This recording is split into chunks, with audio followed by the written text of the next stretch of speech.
Let's make some pizzelles. They're thin Italian waffle-like cookies that taste like waffle ice cream cones that you get at the ice cream shops, but the ones that I made have a little vanilla flavor to them, and they are filled with a delicious cream and topped with some powdered sugar. You will need some Pizzelle batter, which includes eggs, sugar, flour, butter, or vegetable oil, and some flavorings of your choice like vanilla, and a Pizzelle maker. Mine is electric, and we will be using those markers because we're going to be rolling these Pizzelles. They're clean markers. I disinfected them, and they're just for the kitchen.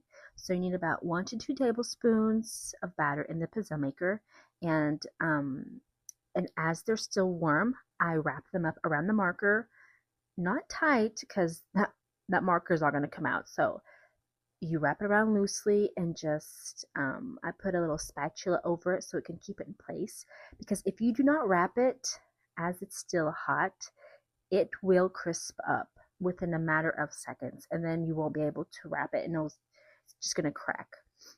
So after a few seconds, probably like 30 seconds, they've already hardened, and I took the marker out easily, and I'm just cleaning up the edges, taking off the extras.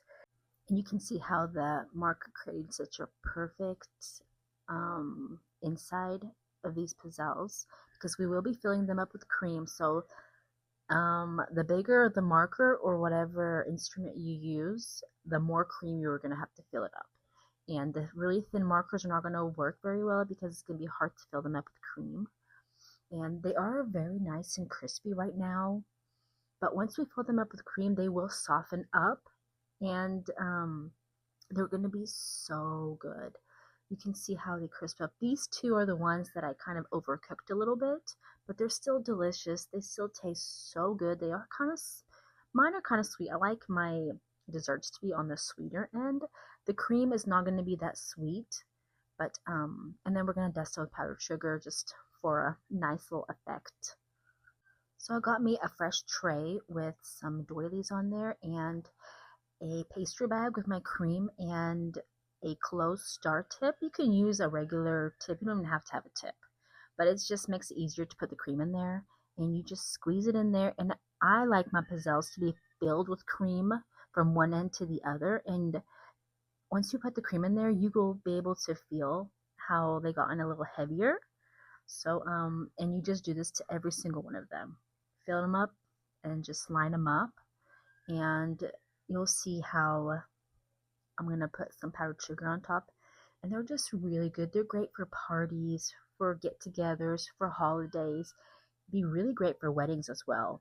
But I would fill them up with cream maybe an hour or two before they will be eaten, because if you do this the day before, they will get very soft. And I'm just going to dust them with some powdered sugar. I have this really cool little duster, and it just makes it so easy to dust them. And it just gives them, they look very nice. They look very elegant. I love to make these. They are time consuming, but they are so delicious. And this is my finished product. I did a double batch of them, so there's like 70 plus of them, and they look so good.